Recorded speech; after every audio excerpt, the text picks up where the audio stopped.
Very good morning all of you.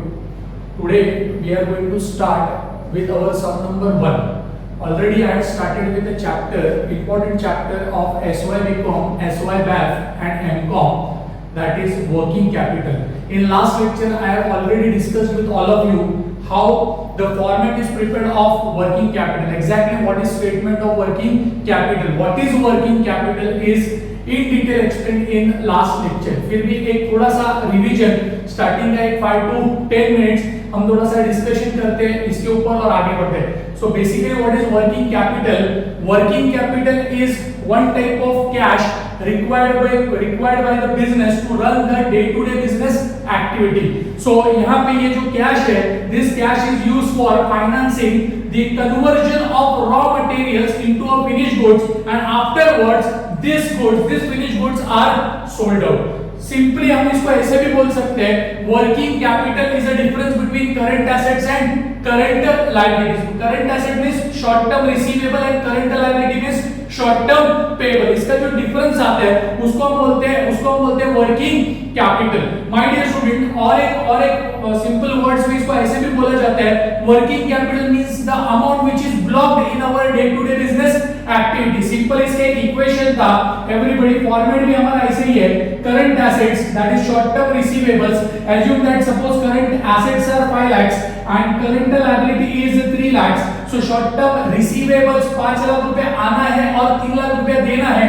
So हमारा business में कितना पैसा फंसा है? So 2 लाख रुपया. This is the amount blocked in our day to day business activity, business operations. So everybody, this is our working capital. So हमको यही format, ये मैंने लास्ट लेक्चर में आपके साथ डिस्कस किया, ये फॉर्मेट आपको याद रहना बहुत जरूरी है.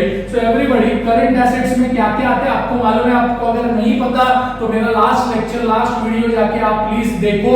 सो everybody, you will understand what are current assets and what are current liability and what is the exact format. So today I am going to move ahead और ये फॉर्मेट में वंस अगेन आपके साथ डिस्कस करूंगा जब मैं यहां पे सम को सॉल्व करूंगा. So today's target is solution of question number 1. So immediately we are going to start with our question, that is question number 1. So everybody, current assets minus current liability, we will try to reach up to working capital. So question में क्या दिया रहेगा? Details दिया रहेगा, current assets का details दिया रहेगा, current liabilities का हमें कुछ नहीं करना, हमें इसको उठाने का क्वेश्चन में से और इसमें डाल देने का. हमको ये पहले आइडेंटिफाई करने को आना चाहिए कि क्या करंट एसेट है और क्या current liability. So it's a completely my dear student format based chapter.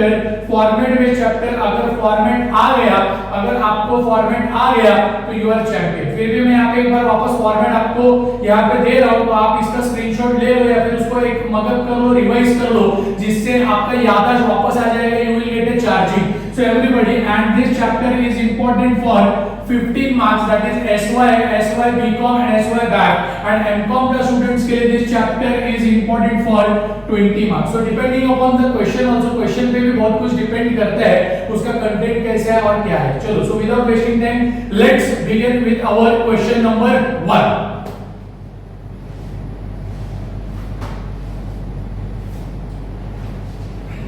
Yes, question number 1 my dear student, इसको मैं इन डिटेल में रीड कर रहा हूं, आप ध्यान दो इसको. सो पहले मैं इसको रीड करके पूरा ओवरव्यू देता हूं, exactly what is asked in the question और हमें करना क्या है, उसको फॉर्मेट में कैसे लिखना है. सो let's begin. So question number 1,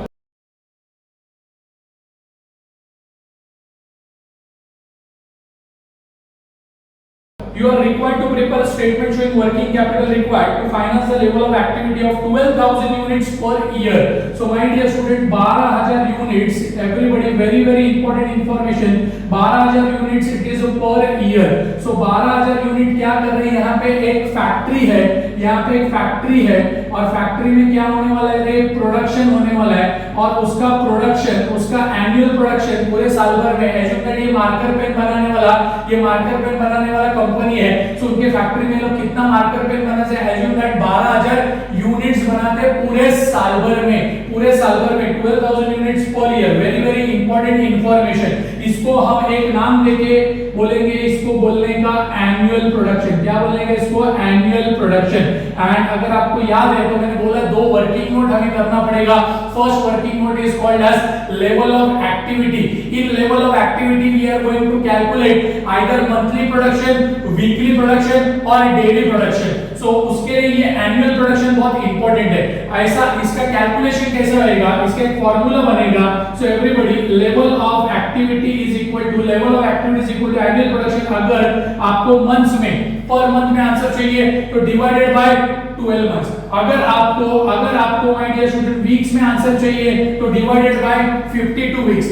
अगर आपको माय डियर स्टूडेंट डेज में आंसर चाहिए तो divided by 365 days. So this chapter is divided, this chapter is classified into 3 types या 3 पार्ट्स। या तो सम मंथ्स पे बेस्ड होगा, या तो सम वीक्स पे बेस्ड होगा, या तो सम डेज पे बेस्ड होगा। सर हमको कैसा पता चलेगा? जब हम question point by point, step by step read करेंगे, we will come to know कि whether the sum is on months, on days, on weeks. So everybody, ये पहला वर्किंग नोट हमें परफॉर्म करने का। सर कैसा करने का जरा वो भी बताओ। पहले पूरा क्वेश्चन रीड करते हैं, एक एक पॉइंट को समझते हैं, फिर आगे बढ़ते हैं। चलो, after this my dear students, from the following information, so total I think 7 points are given.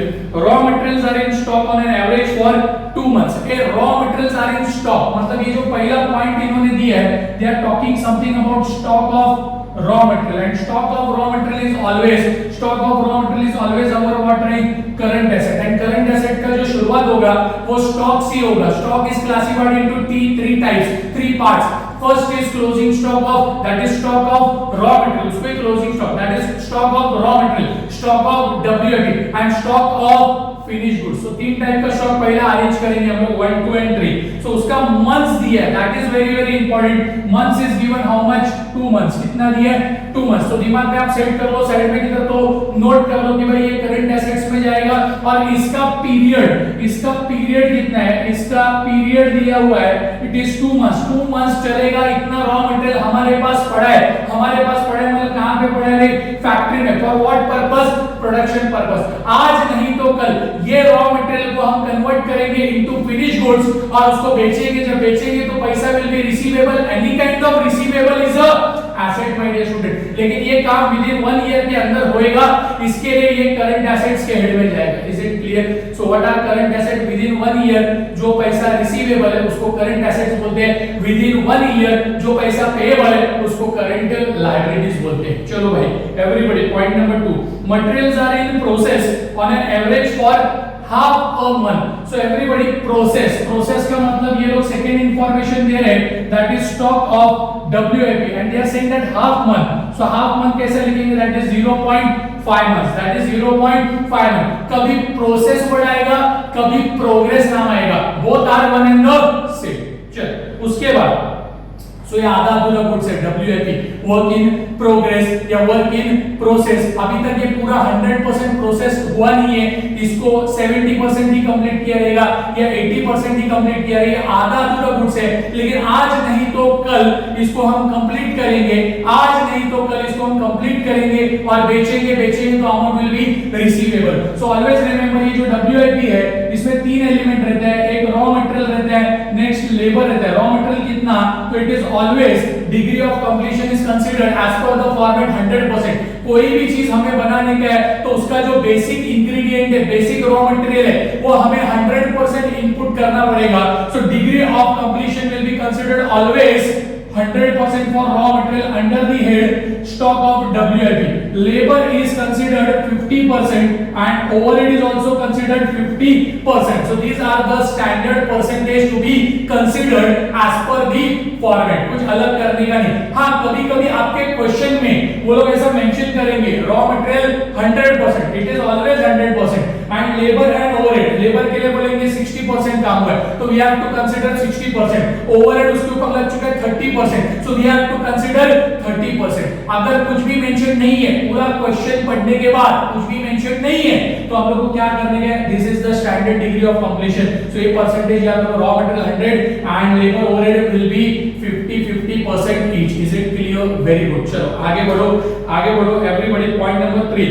Stock of finished goods. That is finished goods are in stock on an average for 1 month. So my dear student, next element, ये सारे stocks हमारे current assets में आने वाले finish goods, it is for how many months, it is given 1 month, तो इसका period भी month. तो आपको यहाँ पे एक आइडिया आ गया रहेगा कि हमारा लेवल ऑफ एक्टिविटी क्या होगा। Our level of activity that is our working note number 1 my dear student, working note number 1 will be as per month. हमें यहाँ पे पर मंथ आंसर निकालने का, क्या निकालने का है, पर मंथ, बिकॉज हमारा सब ये पूरी तरह से मंथ्स के ऊपर बेस्ड है, पूरी तरह से मंथ्स के ऊपर बेस्ड है। चलो भाई इसके बाद आगे बढ़ो। The credit allowed by the suppliers is half months of purchase of raw material and credit allowed to customer is 2.5 months. Try to understand, इधर दो एलिमेंट दिया हुआ है।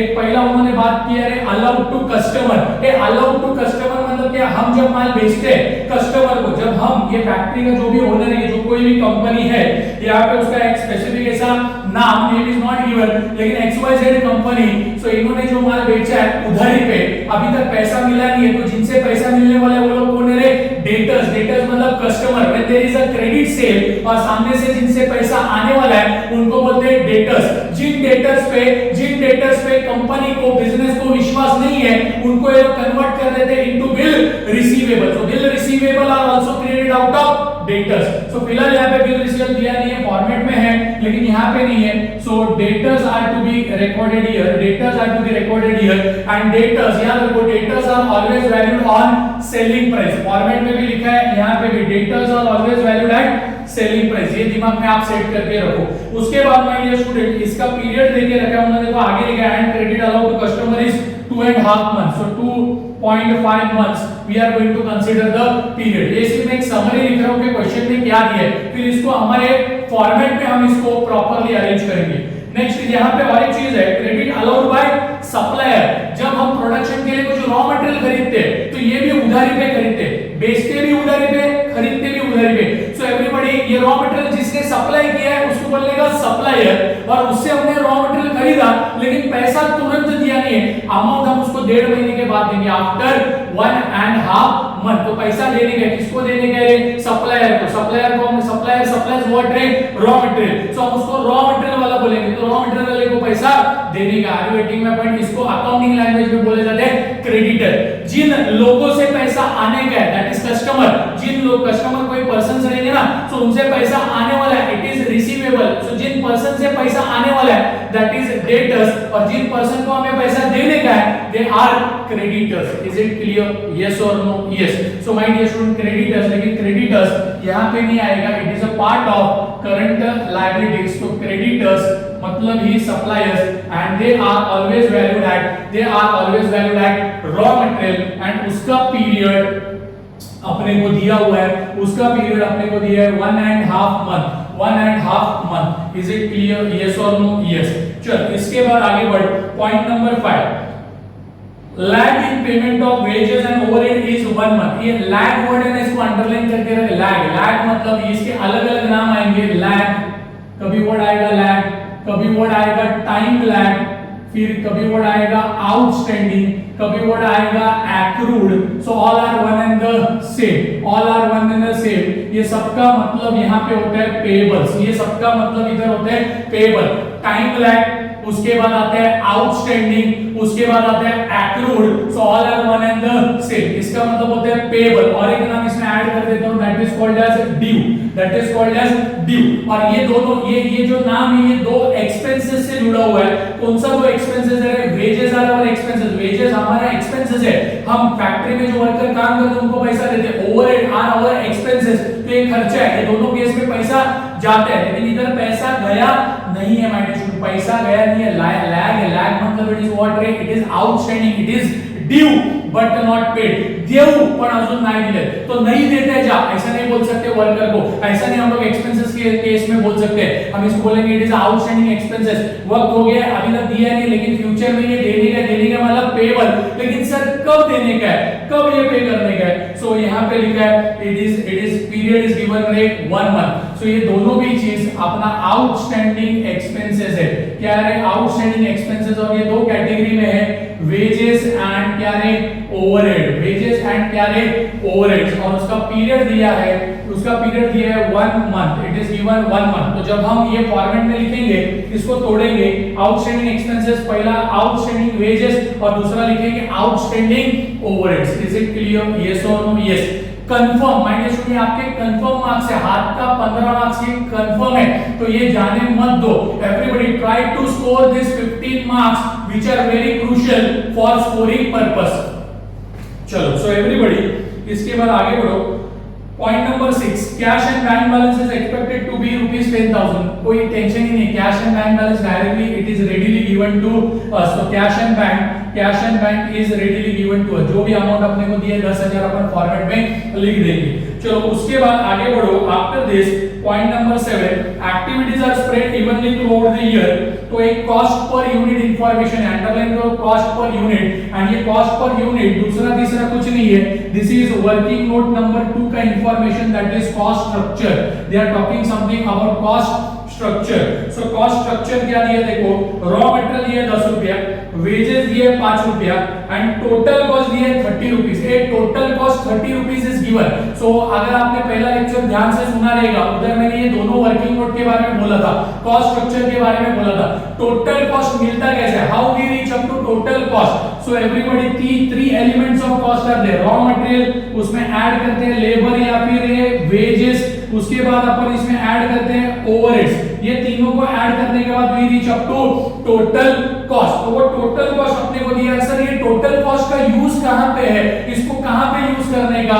सो टोटल कॉस्ट कभी भी हम लोग यूज करेंगे for stock of finish goods. So everybody stock of finish goods is always valued at total cost. It is always valued at total cost. ये फॉर्मेट में भी मैंने एक्सप्लेन किया हुआ है। What do you mean by stock of finished goods? 100% goods are ready, 100% माल तैयार हो गया है, 100% उसमें रॉ मटेरियल लग चुका है, 100% लेबर ने काम कर दिया है, 100% ओवरहेड लग चुका है। That's why these goods are complete goods. These goods are complete goods.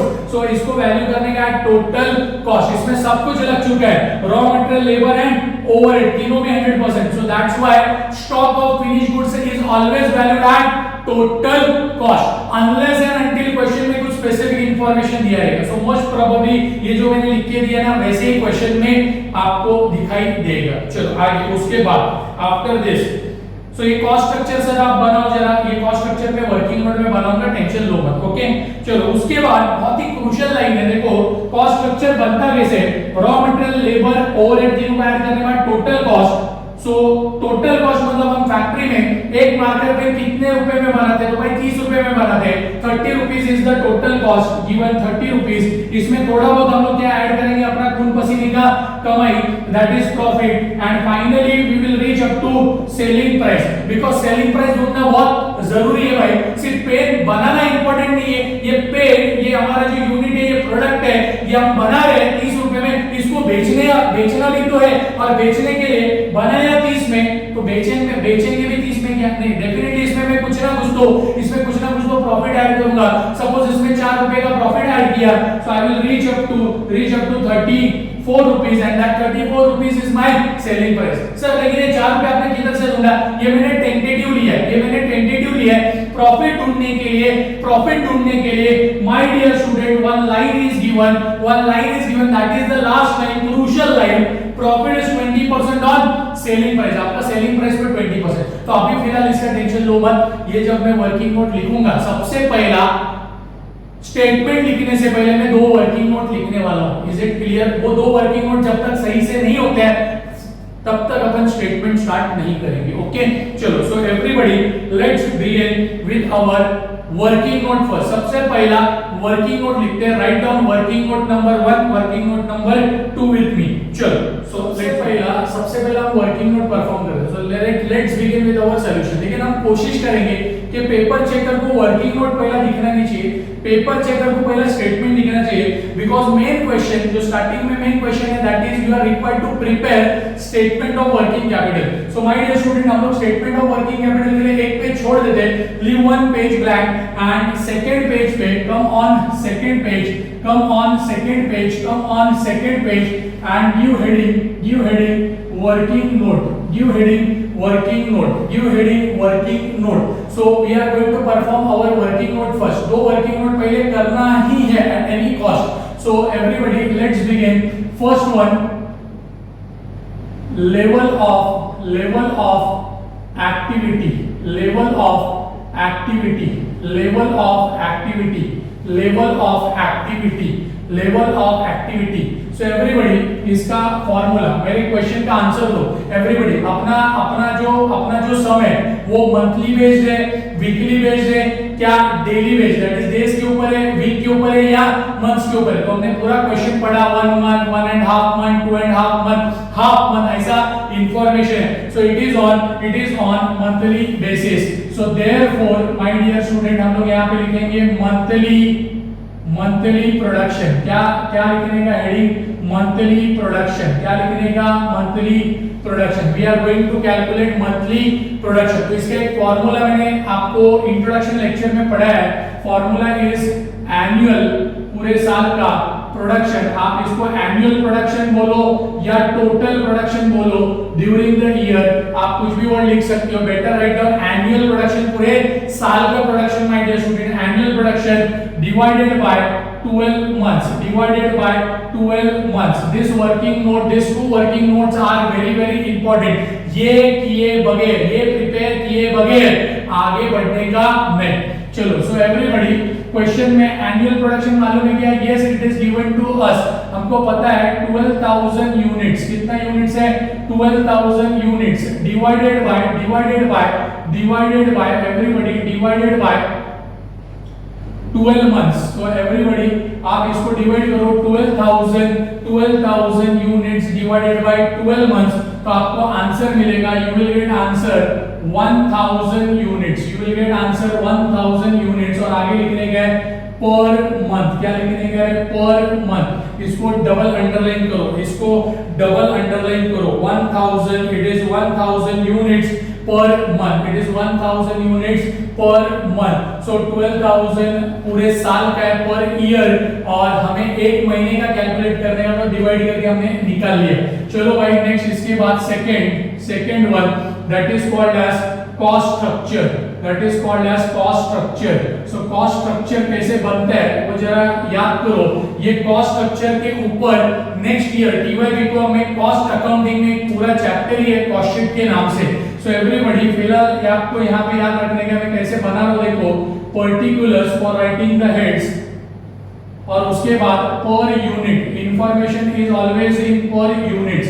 So it is given in per unit. सो पहले पूरा कॉस्ट स्ट्रक्चर लिख देता हूं. पहला पूरा कॉस्ट स्ट्रक्चर लिख दो. रॉ मटेरियल्स, फिर उसके बाद है लेबर. आप उसको लेबर बोलो या वेजेस बोलो, both are one and the same. Labour और वेजेस, कोई भी एक नाम आपको क्वेश्चन में दिखाई देगा. सो एवरीबॉडी, इसके बाद आता है ओवरहेड्स. इसके बाद आते हैं ओवरहेड्स. एंड फाइनली ये दोनों को जब आप तीनों को जब आप ऐड करोगे, therefore you will reach up to total cost. You will reach up to total cost. इसमें आप ऐड करोगे, that is profit, and finally you will reach up to selling price. You will reach up to selling price. So this is the cost structure. So हमें question में देखना है, हमको question में read करके देखना है, हमें समझना है कि यहाँ पे कौन सा इंफॉर्मेशन अवेलेबल है. जो अवेलेबल है वो लिख देते हैं. सो देखो, आप 7th point activities are spread evenly throughout the year, मतलब जो कुछ इन्होंने सोचा था वो वैसे हो गया. सो कॉस्ट स्ट्रक्चर पर यूनिट, देखो पर यूनिट का मैंने कॉलम निकाला है. सो raw material is 10. So per unit लिखते समय कभी भी 10, दैट इज वैल्यू लिखो. पॉइंट के बाद 2 डिजिट लिखना मस्ट होता है, 2 डिजिट. पॉइंट के बाद 00. Next is wages. It is given 5 rupees. It is written 5 rupees. इसका मतलब ये है कि ये जो मार्कर पेन हम लोग फैक्ट्री में बनाते हैं, मेरा एग्जांपल मैंने बोला है, फैक्ट्री में ये कंपनी फैक्ट्री में मार्कर पेन बनाती है. तो एक मार्कर पेन बनाने के लिए 10 रुपए का रॉ मटेरियल लगता है.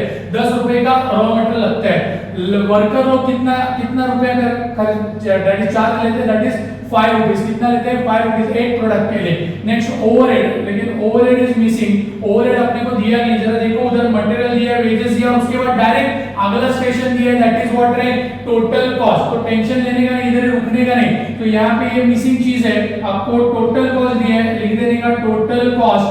Total cost is given 30. It is given to us readily. So tension नहीं है. देखो यहाँ 30 है, इधर 10 और ये 5, it is 15. So इधर जो भी कम पड़ रहा है वो यहाँ पे डाल दो as a balancing figure, that is 15, 10 plus 5 15, 15 और 30, 30 में से 15 माइनस किया, so your overheads will be considered as balancing figure, so इसको हमने as a balancing figure consider किया, so we got this 15। Maximum questions में, मुंबई यूनिवर्सिटी मैक्सिमम क्वेश्चन में, maximum colleges के क्वेश्चन में, एग्जाम के क्वेश्चन में कैसे सिचुएशन आते हैं, mostly raw material, labour, overhead, ये सब कुछ दिया रहता है, ये सब आपको दिया रहता है। फिर इसके बाद 30 के पास पहुंच गए, उसके बाद लास्ट लाइन देखो प्रॉफिट के लिए, प्रॉफिट कैसे कैलकुलेट करने का, how to calculate profit. So profit ढूंढने के लिए एक लाइन दी है लास्ट में, प्रॉफिट इज 20% ऑन व्हाट रही, selling price, profit is 20% on selling price. तो अभी लफड़ा ये है, प्रॉफिट तो ढूंढने का 20% ऑन सेलिंग प्राइस बोला है, लेकिन सेलिंग प्राइस हमको पता है क्या, एवरीबॉडी सेलिंग प्राइस मालूम है क्या, so everybody selling price is missing, selling price is missing, selling price नहीं, अगर सेलिंग प्राइस मालूम होता, सपोज मालूम होता है इधर 40 रुपए सेलिंग प्राइस है, तो डायरेक्टली 40 का 20% हम लोग निकाल लेते थे, अरे यस और नो। सो एवरीबॉडी अपने को क्या करना पड़ेगा, इधर थोड़ा सा क्रॉस मल्टीप्लिकेशन करना पड़ेगा। सो मैं थोड़ा सा ये पार्ट रब करता हूं, it is 20% on selling price, selling price के ऊपर। सो जब भी देखो profit is 20% on selling price ऐसा बोला, तो ध्यान दो सेलिंग प्राइस को क्या कंसीडर करने का, इट इज अ बेस 100%, और ये तीनों का रिश्ता नाता और संबंध है, गहरा रिश्ता नाता और संबंध है। सो एवरीबॉडी टोटल कॉस्ट में जब ऐड करेंगे प्रॉफिट, तभी अपने को मिलता है सेलिंग प्राइस। तो हम सेलिंग प्राइस को कितना एज्यूम करते हैं, इट इज 100,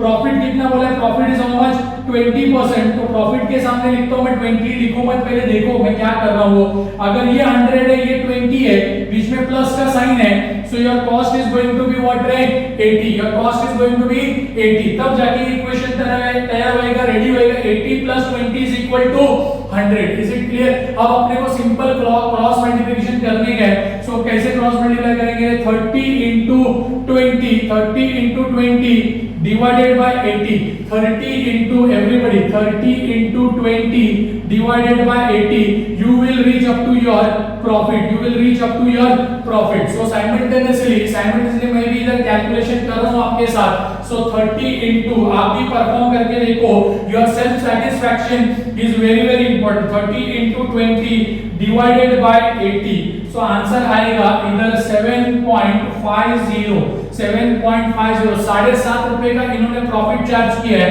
और अब दिल्ली दूर नहीं है, सेलिंग प्राइस कैसे मिलेगा, ये दोनों को ऐड करो, you will reach up to your selling price, it is 37.50। कैसे आया, टोटल कॉस्ट 30 प्लस उसमें प्रॉफिट ऐड किया, and we reached up to 37.50। ये एक रास्ता है, ये एक रास्ता है, नहीं तो फिर और एक दूसरा रास्ता, सर कोई तो और दूसरा वे बताओ। दूसरा वे है इक्वेशन इधर परफॉर्म करने का, ये वर्टिकली मैंने लिखा है, हॉरिजॉन्टली लिख के भी आप कर सकते हैं एज अ इक्वेशन, एज ऐसे। सो बचपन से हम पढ़ते आ रहे, cost plus profit is equal to what रे, sales, is equal to what रे, सेल्स। और लाइन क्या दिया है उन्होंने, profit is 20% on selling price, मतलब ही ऑन सेल्स, ऑन व्हाट रे, सेल्स। तो प्रॉफिट इज 20%, तो प्रॉफिट का नीचे कितना लिखने का 20, किसके ऊपर प्रॉफिट बोला 20% on selling price, selling price मतलब क्या रे, सेल्स। जब भी ऑन सेल्स बोला है, तो सेल्स को अपन कितना एज्यूम करेंगे, बेस इज ऑलवेज 100%, तो हम लोग सेल्स को क्या एज्यूम करेंगे 100%। तो ये 120 एंड हियर इट इज 80, तीनों में से एक चीज मालूम होना चाहिए, तीनों में से एक चीज मालूम है, ये कॉस्ट मालूम है 30, सो इधर मैं लिख देता हूं 30, then what is the amount of profit. So आपको क्रॉस मल्टीप्लाई करने हैं, कैसे क्रॉस मल्टीप्लाई करेंगे, 30 into 20 divided by 80, you will get answer 7.50। if you want आप ऐसा भी कर सकते हो, आप इसको भी क्रॉस मल्टीप्लाई करके निकाल सकते हो, 30 into 100 divided by 80, तो आपको डायरेक्ट आंसर मिलेगा, you will get direct answer 37.50। It is up to you, it is up to you आपको क्या करने का है, बट मैं आपको सजेस्ट करूंगा प्रॉफिट निकालो, और प्रॉफिट को बाद में कॉस्ट और प्रॉफिट को ऐड करके directly sales will be your. चलो एक डाउट है सर, अगर प्रॉफिट इज 20% ऑन सेल्स की जगह पे ऑन क्या लिखा है, कॉस्ट, तो टेंशन ही नहीं है, अगर 20% ऑन कॉस्ट बोला तो डायरेक्टली आप कैलकुलेशन करोगे, कॉस्ट आपको पता है 30 into 20%, सो डायरेक्टली आपको आंसर मिल जाएगा इधर 6 रुपया, और 6 रुपया आपको डायरेक्ट लिखने का है, तो या तो ऑन सेल्स आएगा या तो ऑन कॉस्ट आएगा, it is is up to you, it is up to you, वो डिसीजन आपको लेने का, वो डिसीजन आपको लेने का कैसा क्या वहां पे पढ़ने का एंड अकॉर्डिंगली आपको वर्किंग आउट करने का। अगर प्रॉफिट 20% ऑन कॉस्ट बोला तो डायरेक्ट कॉस्ट के ऊपर, और अगर ऑन सेल्स बोला तो आपको ये ऐसा क्रॉस मल्टीप्लिकेशन करके आपको ये कंप्लीट करने का। अगर आपका ये कैलकुलेशन कॉस्ट स्ट्रक्चर रॉन्ग हुआ, आई रिपीट, अगर ये आपका कॉस्ट स्ट्रक्चर रॉन्ग हुआ तो आगे आपका पूरा स्टेटमेंट रॉन्ग हो जाएगा। ओके चलो, so everybody let's begin with our statement. में स्टेटमेंट लिखना स्टार्ट करो। So everybody let's begin with our statement showing working capital required, या फिर आप स्टेटमेंट ऑफ वर्किंग कैपिटल ऐसे भी लिख सकते हो, it is up to you. So columns कैसे रहेंगे, पर्टिकुलर्स, उसके बाद दो column, that is inner column and outer column, एंड एकदम टॉप पे अगर कोई कंपनी का नाम होता है, यहाँ पे नहीं है लेकिन कुछ ना कुछ तो आपके एग्जाम में नाम दिया रहेगा, वो नाम आपको एकदम टॉप पे लिखना पड़ेगा। सो XYZ limited, ABC limited, whatever जो भी नाम दिया रहेगा वो आपको एकदम टॉप पे लिखने का। सो let's begin with our format अपने दिल में है और उसको यहाँ पे अपने को रिकॉर्ड करने का। फॉर्मेट छोड़ के कोई भी कार्यक्रम हमें करने का नहीं है। सो फॉर्मेट बेस्ड टॉपिक को फॉर्मेट से ही सॉल्व करेंगे। तो सबसे पहला चीज यहाँ पे everybody we are going to write that is capital A current assets. क्या लिखेंगे, सबसे पहला हेडिंग करंट एसेट्स, इसको डबल अंडरलाइन करो। Presentation also plays a very key role in your paper. आपका पेपर एकदम प्रेजेंटेबल होना चाहिए, वो एकदम नीट एंड क्लीन होना चाहिए। आप पेपर चेकर को चैलेंज मत करो कि हमने देखो पेपर सॉल्व किया है, अगर तू रियल में पेपर चेकर है, तेरे में अगर दम है तो हमारा पेपर चेक करके बता, तो आप फंस जाओगे, बुरी तरह से फंस जाओगे। सो एवरीबॉडी, आप किसी को चैलेंज करने वाले नहीं हो। पेपर मस्ट बी एकदम neat and clean, it must be एकदम नीट एंड क्लीन, एकदम वो अच्छे से आपको लिखने का है ताकि पेपर चेकर को स्मूथली पेपर चेक करने में एकदम मुझे ना आसानी होना चाहिए, कोई दिक्कत होना नहीं चाहिए। अगर उसको तकलीफ नहीं हुआ पेपर चेकर को तो आपको तकलीफ नहीं होगा, आपको भी मार्क्स अच्छे से मिलना शुरू हो जाएगा। तो फॉर्मेट में सबसे पहला चीज that is first point number 1, stock of raw materials. Stock of raw materials, क्या लिख रहा हूं मैं, stock of raw materials, stock of raw material. मैं थोड़ा सा इसको और साइड में लिखता हूं माय डियर स्टूडेंट, थोड़ा सा और साइड में लिखता हूं और यहाँ पे थोड़ा जगह बनाने का कोशिश करता हूं। एवरीबॉडी यू कैन आपके पास बहुत जगह है, आपके पास पूरा पेज का वो जगह है, इवन ये जो मार्जिन है आपके पास वो भी आप यूटिलाइज करो। So everybody point number 1, stock of raw materials, stock of raw materials, everybody stock of raw material. उसके बाद हमें एक कोड वर्ड याद रखने का है और वो कोड वर्ड कुछ ऐसा है that is called as U into C into P। ये लास्ट इंट्रोडक्शन लेक्चर में मैंने बहुत बार बोला था U into C into P। U stands for units। Sir ये U हमको कहां से मिलेगा, ये U दूसरा तीसरा कुछ नहीं है, it is your level of activity per month. जो यूनिट्स है पर मंथ, जो यूनिट्स है 1000 यूनिट्स, वो U है। उसके बाद sir what do you mean by C? C का मतलब U तो मिल गया वर्किंग नोट 1 से, C का मतलब it is cost structure. So cost structure हमें मिलेगा वर्किंग नोट नंबर 2 से।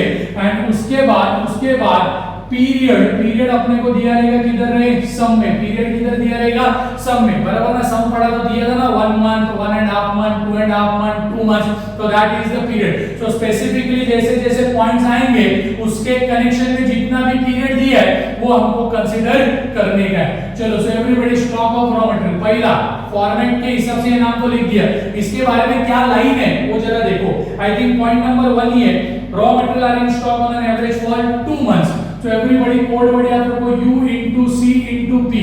So पहला तो मैं U लिख रहा हूँ, that is 1000 what रहे units, 1000 units, that is our what रहे U। ये आपके अंडरस्टैंडिंग के लिए ऊपर मैं U लिख रहा हूँ। So everybody into C, raw material, raw material का भाव चाहिए।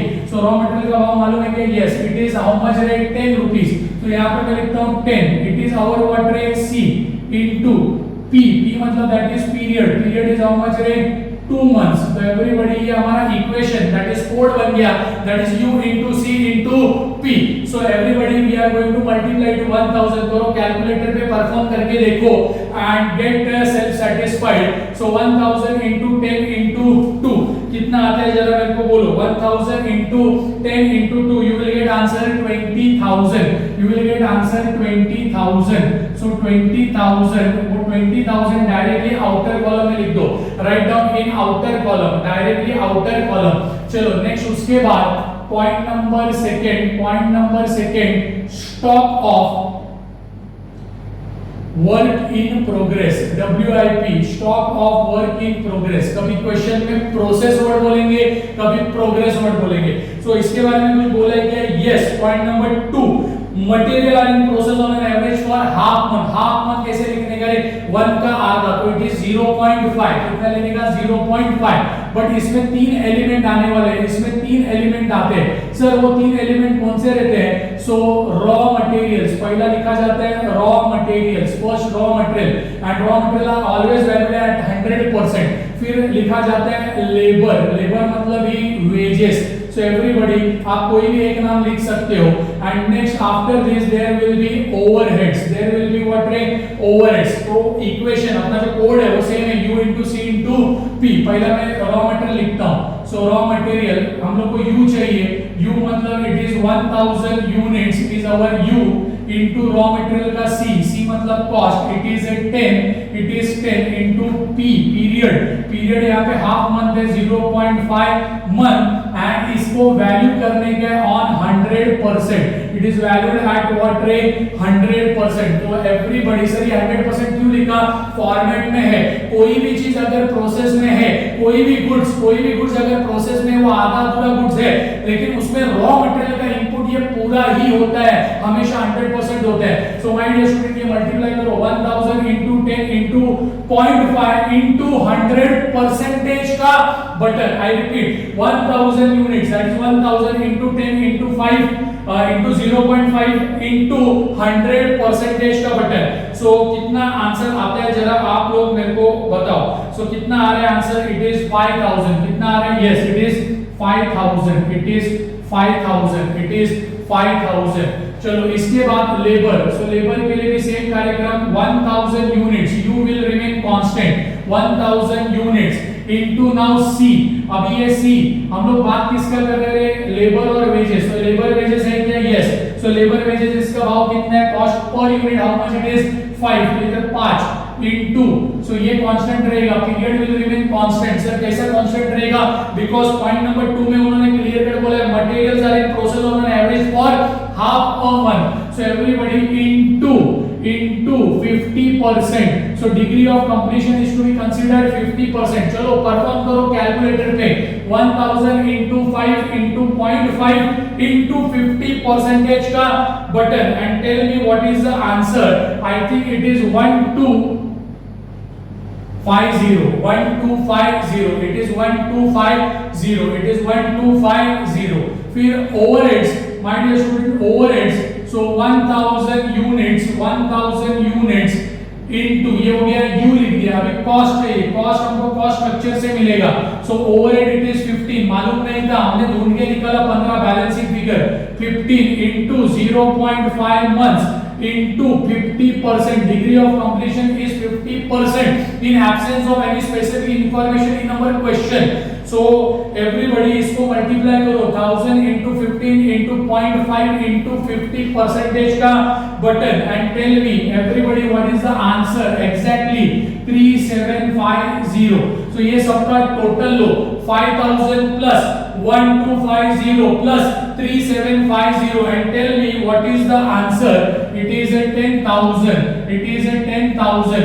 मतलब हम ऐसा बोल सकते हैं 10,000 रुपए का गुड्स आधा अधूरा पड़ा है, इनकम्प्लीट पड़ा है, लेकिन आज नहीं तो कल उसको कंप्लीट करेंगे और बेचेंगे तो पैसा is receivable, any kind of receivable is a asset, और यहाँ it is a current asset. With in a short period हम लोग ये काम करने वाले।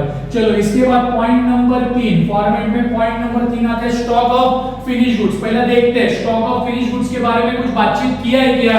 तो yes, I think point number 3 में finish goods are in stock on an average for 1 month. So my dear student, हम लोग यहाँ पे लिखते हैं stock of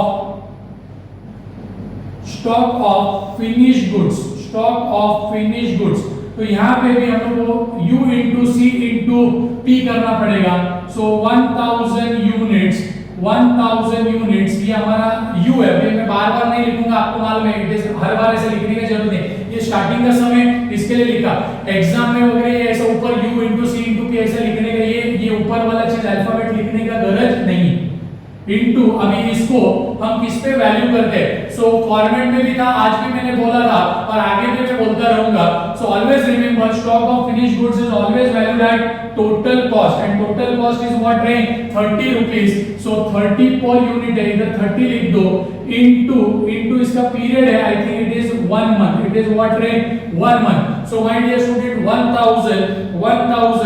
1000 into 30 into 1 month, so you must get answer 30,000, इसका मतलब ये है कि हमारे पास 30,000 रुपए का तैयार माल, कंप्लीट गुड्स 100% जिसके ऊपर काम हो चुका है, ऐसा गुड्स मतलब मार्कर पेन तैयार हो चुका है, it is ready now as a marker pen बोल के, सो एवरीबॉडी ऐसा 30,000 रुपए का माल पड़ा है फैक्ट्री में, वो हम लोग बेचेंगे और बेच के उसका ऊपर पैसा will be receivable, money will be receivable, any kind of receivable is a current asset, so 20,000 का रॉ मटेरियल है, 10,000 का आधा अधूरा गुड्स है एंड 30,000 का कंप्लीट गुड्स है, ऑलवेज रिमेंबर दैट स्टार्टिंग में ये अमर अकबर एंथनी, ये पहला 3 चीज लिखना मस्ट है, stock of raw material, stock of WIP and stock of finished goods, okay बढ़ो आगे, वेरी गुड, चलो सो सब कुछ एकदम प्रॉपर्ली सिस्टमैटिकली हो रहा है, चल रहा है, फिर फॉर्मेट में अब ये 3 चीज संभालने का, फिर करंट एसेट में थोड़ा उथल-पुथल इधर-उधर चल जाता है, लेकिन मैं फॉर्मेट के हिसाब से ही चलता हूं, नेक्स्ट लेवल पे लिखता हूं डेटर्स मतलब कौन रहे, कस्टमर्स, सो वापस एक बार कस्टमर से जुड़ा हुआ कोई लाइन है क्या, देखो कस्टमर मतलब यहाँ पे उधारी वाले कस्टमर, माल बेचा है लेकिन पैसा अभी तक आया नहीं है, वो मिलने वाला है, सो दे आर कॉल्ड डेटर्स, तो जरा देखो आई थिंक पॉइंट नंबर 4 ही है, credit allowed by supplier is 1.5 month of purchase of raw material and credit, अब ये इंपॉर्टेंट लाइन है, क्रेडिट अलाउड टू कस्टमर, हम हमारे कस्टमर्स को, कंपनी अपने कस्टमर्स को 2.5 मंथ्स का 2.5 मंथ्स का क्रेडिट देते हैं, सो इसको कैसे लिखेंगे, एवरीबॉडी 1000 यूनिट्स इनटू डेटर्स, ये डेटर्स एवरीबॉडी फॉर्मेट में भी था, आज भी बोला था, अभी भी बोल रहा हूं और आगे भी बोलता रहूंगा, so everybody debtors are always valued at selling price, तो सेलिंग प्राइस मालूम है क्या, yes we know selling price is 37.50, कितना है 37.50, तो यहाँ पे लिखता हूँ 37.50, इधर ब्रैकेट में लिख दो आप एसपी करके, वैसे ऊपर यहाँ पे जो 30 लिखा था ना, एवरीबॉडी हियर प्लीज, एवरीबॉडी यहाँ पे 30 क्या था, ये total cost, stock of finished goods is always valued at total cost and debtors are always valued at selling price into कितना मंथ्स बोला रे, 2.5 मंथ्स, so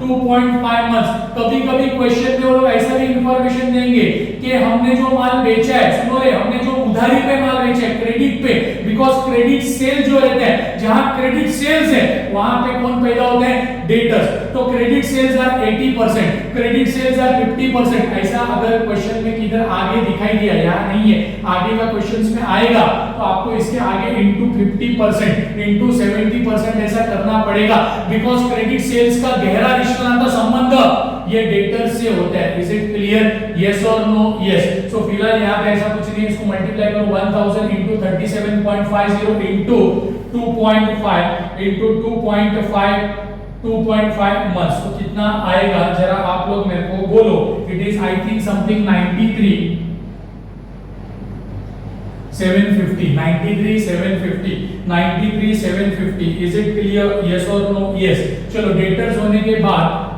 बिल्स रिसीवेबल लिखना होता है, क्या लिखना होता है, बिल रिसीवेबल, लेकिन क्वेश्चन में बिल्स रिसीवेबल नहीं है, तो आई थिंक उसके बाद कैश एंड बैंक बैलेंस लिखते हैं, which is readily given to us, कभी-कभी ये readily दिया रहता है, most probably readily दिया रहता है, कभी-कभी हम लोग current assets minus current liability करने के बाद जो वैल्यू आता है उसके ऊपर कैलकुलेट करना पड़ता है as a margin of safety, या फिर उसको एक और एक नाम है प्रोविजन फॉर कंटीजेंसीज, तो वो आने दो तभी मैं एक्सप्लेन करूंगा, फिलहाल it is readily given, point number 6 में cash and bank balance is expected to be 10,000, so so यहाँ पे मैं डायरेक्टली 10,000 आउटर कॉलम में लिख देता हूँ. Everybody 10,000. It is to be recorded in outer column. Is it clear? Very clear. Yes or no? Yes. So everybody after this और कोई चीज लिखने जैसा है क्या? और कोई चीज लिखने जैसा है क्या? जरा चेक करो. बस आई थिंक इतना ही चीज है. अब अपने को इसका क्या करने का है? टोटल लेने का. So now we are going to take total. So current assets में इतना ही चीज है. फॉर्मेट में मैंने देखो आपको लिखा के दिया, अगर आपको याद रहेगा तो. सो एवरीबॉडी, इसके बाद मैंने प्रीपेड एक्सपेंसेस बोला था, उसके बाद मैंने आपको बोला था एडवांस पेमेंट टू सप्लायर करके ऐसा कुछ बोला. पैसा दिया है लेकिन अभी तक रॉ मटेरियल लिया नहीं है. So advance done, advance payment made to supplier. तो it is also one type of current asset. तो वो सब लफड़ा इधर नहीं है. Take total. So 20,000 plus 10,000 plus 30,000 plus 93,750 plus 10,000. So आपको आंसर आएगा 1,63,750.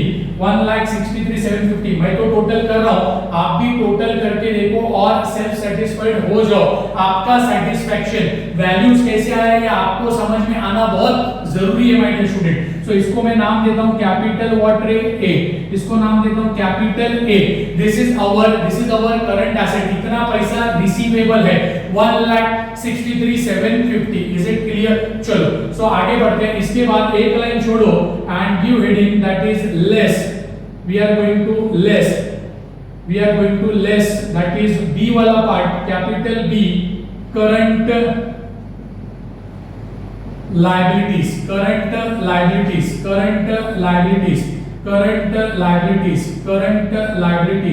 So current liabilities double underline करो. जैसे करंट एसेट्स था वैसे यहाँ पे करंट लायबिलिटीज. अभी करंट लायबिलिटी में क्या क्या चीज आता है फॉर्मेट में मैंने आपके साथ डिस्कस किया. क्रेडिटर्स आते हैं, आउटस्टैंडिंग एक्सपेंस आते हैं, बिल्स पेबल आते हैं, बैंक ओवरड्राफ्ट आते हैं, advance income received in advance आते हैं फ्रॉम कस्टमर से पैसा तो ले लिया लेकिन अभी तक गुड्स दिया नहीं, देने का. तो ऐसा कोई सिचुएशन है क्या? अभी अपने को जरा चेक करना पड़ेगा और उसका कैलकुलेशन भी करना पड़ेगा. So my dear students everybody check करो. अब पहला क्रेडिटर्स का कहीं पे बात हुआ है क्या? Point number 4, credit allowed by supplier मतलब क्रेडिटर्स रॉ मटेरियल वाले. सो 1.5 months of purchase of raw material. जब हमने माल खरीदा तो पैसा तुरंत नहीं दिया. इसके लिए जो भी रॉ मटेरियल लगता है, पेन बनाने के लिए, मार्कर पेन बनाने के लिए जो भी रॉ मटेरियल लगता है, माल खरीदा लेकिन पैसा अभी तक दिया नहीं. वो देने का 1.5 महीने के बाद देने का. सो 1.5 महीना it is a short period, it is with in 1 year. That's why it's a current liability. तो हम लोग को सादा भाषा में चोपड़ी हिसाब में अगर बात करने का, बढ़िया हिसाब में बात करने का तो हम लोग इधर बोलेंगे रॉ मटेरियल वाला. लेकिन अकाउंटिंग लैंग्वेज में it is called as creditors. What रे? क्रेडिटर्स. क्या बोलने का? Creditors. And creditors are always valued at raw material. तो वापस वही काम अपने को करने का, U into C into P. 1000 units ये U हो गया. अब बात हो रहा है raw material. So it is valued at raw material. तो रॉ मटेरियल का भाव मालूम है क्या? ये देखो रॉ मटेरियल का भाव कितना है? It is 10. सो यहाँ पे अपन लिखते हैं 10 into period 1.5 months into 1.5 months. Is it clear? Very clear. Yes or no? Yes.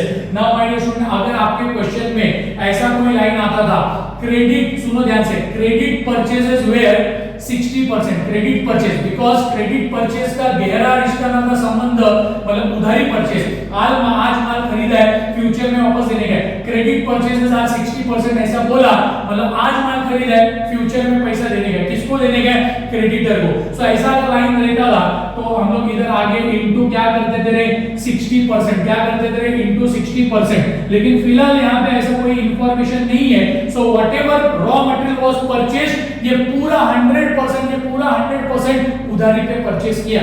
ऐसा इसका कंक्लूजन इधर निकल के आता है. Is it clear? ये जो मैं परसेंटेज का बात कर रहा हूँ ये आगे के सम्स में आएगा. जब आएगा तभी अपन देखेंगे. तो फिलहाल यहाँ पे कोई टेंशन नहीं करो. 1000 everybody do it, perform it. 1000 into what rate? 10 and into what rate? 1.5 months. 1.5 months. तो ये कितना आएगा? 15,000. सर लिखने का किधर? तो इनर कॉलम यूज करो. क्या यूज करने का? Inner column. Right into inner column. Inner column में इसको लिखो 15,000. फिर उसके बाद हमें चाहिए क्रेडिटर से पहला होता है बिल्स पेबल। फिलहाल ये क्वेश्चन में कोई बिल्स पेबल नहीं है माय डियर स्टूडेंट, अगर होता तो लिखते थे, नहीं है छोड़ दो। सो एवरीबॉडी अपने को इसके बाद फॉर्मेट में क्या आता है, आउटस्टैंडिंग एक्सपेंसेस। तो I think outstanding expenses point number 5 देखो, लैग का मतलब होता है टाइम लैग या आउटस्टैंडिंग एक्सपेंस, या देखो ये 4-5 नाम मैंने अभी थोड़ी देर पहले बोला था, lag, time lag, due, outstanding, accrued, ये सब का मतलब होता है पेएबल, ये देने गए। कभी भी एक्सपेंसेस जो होते हैं ना, या तो पेड रहता है या तो पेएबल होता है। सो एवरीबॉडी पेड तो नहीं है लेकिन ये देने गए, इसके लिए लैग हो रहा है। So it is outstanding in payment of wages and overhead is 1 month. So everybody इसको दो पार्ट में तोड़ के लिखता हूं। पहला आउटस्टैंडिंग वेजेस, सेम कार्यक्रम 1000 यूनिट्स इनटू, लेकिन बात किसका हो रहा है अभी, वेजेस का। तो हम लोग कॉस्ट कौन सा लेंगे रे, वेजेस का। कितना था वेजेस का कॉस्ट, 5 रुपए। सो 5 रुपीस इनटू ये पीरियड कितना दिया है यहाँ पे, ये लाइन में पॉइंट नंबर 5 में, it is 1 month, it is 1 month. तो ये परफॉर्म करो 1000 into 5 into 1, so it will be 5000, it will be 5000, it will be 5000. Third point, outstanding overheads, outstanding overheads, same calculation 1000 units into, अब overhead का बात हो रहा है तो overhead का भाव देखने का। so overhead कितना है, it is 15, उसका cost structure में cost है 15 into 1 month, period is going to remain constant because दोनों के लिए commonly बोला है 1 month, मतलब outstanding wages 1 month and outstanding overhead भी 1 month। so everybody ये multiply करो, आपको इधर मिलेगा 15,000, आपको कितना मिलेगा 15,000। अरे यस और नो, अरे यस और नो, यस। सो एवरीबॉडी अब और कोई चीज यहाँ पे मुझे दिखाई नहीं दे रहा है। सो इसके बाद बैंक ओवरड्राफ्ट, कभी-कभी क्वेश्चन में बैंक ओवरड्राफ्ट दिया रहेगा, सो अगर दिया तो लिखने का, उसका अमाउंट डायरेक्टली दिया रहेगा। कभी-कभी लिखा रहेगा advance, it is advance income received, advance income received. तो ऐसा कुछ यहाँ पे अभी फिलहाल इंफॉर्मेशन नहीं है फॉर्मेट बेस्ड। सो चलो भाई एवरीबॉडी इसका टोटल करते हैं 15,000 प्लस 520 प्लस 15, इट इज 35,000, बराबर है। तो ये 35 लिखने का किधर, जरा एवरीबॉडी ध्यान दो इधर। So outer column, second column next line पे लिखने का हाउ मच 35,000, हाउ मच लिखने का 35,000, और इसको नाम देने का कैपिटल व्हाट रे बी, क्या बोलने का कैपिटल बी, क्या बोलने का capital B means what, current liabilities. अब एवरीबॉडी ऊपर एक लाइन नीचे 2 लाइन, ऊपर एक लाइन नीचे 2 line, you will get your final answer as working capital, as working capital। आपको आपका आंसर यहाँ पे मिल जाएगा। सर कैसा मिलेगा, 1,63,750, 1,63,750 minus 35,000, so your answer will be 1,28,750, your answer will be 1,28,750, 1,63,750 minus 35,000, 1,28,750। Is it clear? इतना पैसा प्रैक्टिकली समझो, इतना पैसा 1,63,750 is receivable, short term receivable, current assets, and 35,000 is payable, so short term payable। So difference between receivable, short term receivable and short term payable is our working capital। Is it clear? Yes or no? Yes। चलो, so student ऐसे type के questions आपको exam में पूछे जाएंगे and उसका marks रहेगा 15 marks, very crucial. 15 marks है, हाथ का मार्क्स है, बिल्कुल जाने दो मत। एंड आगे के जो लेक्चर्स में लेने वाला हूं इसमें और वैरायटी ऑफ सम्स में पढ़ाऊंगा। मैं सम्स लूंगा मंथ्स के ऊपर बेस्ड, मैं सम्स लूंगा डेज के ऊपर बेस्ड, मैं सम्स लूंगा वीक्स के ऊपर बेस्ड। सर एग्जाम में एग्जैक्टली क्या आएगा, सो एग्जाम में ऐसा इन डिटेल में कुछ मैं बता नहीं सकता, या तो सम मंथ्स का रहेगा, वीक का रहेगा, या तो डेज का रहेगा, बट सॉल्व करने का तरीका, सॉल्व करने का रास्ता will be same। हर एक स्टेप पे आपको u into c into p करना है। Is it clear? I hope you understood this sum, how to solve this। ये आपके माइंड में क्लियर हो गया है ऐसा मुझे लग रहा है। तो अगर आपको ये सम समझा तो आगे का सब सम्स अच्छे से एकदम इजीली आपको समझ में आएगा। तो आज मैं इधर रुक रहा हूँ। So one humble request to all of you, अगर आपने मेरे चैनल को लाइक सब्सक्राइब शेयर नहीं किया है, अगर नहीं किया है तो please it's a humble request, आप इसको लाइक एंड सब्सक्राइब करो एंड ऑल वाला जो नोटिफिकेशन का बटन है उसको प्रेस करो, जिससे आपको और भी लेक्चर्स के वीडियोस के नोटिफिकेशन मिलना शुरू हो जाएगा और it will give me a motivation कि और अच्छे से अच्छे सम्स यहाँ पे सॉल्व करके आपके सामने लाओ। Is it clear? तो आज मैं यहाँ पे रुक रहा हूँ, so I am going to wind up today session, so this lecture is winded up, so आज मैं इधर रुक रहा हूँ। That's it for today. Have a great day. God bless you all. Take care. That's it for today.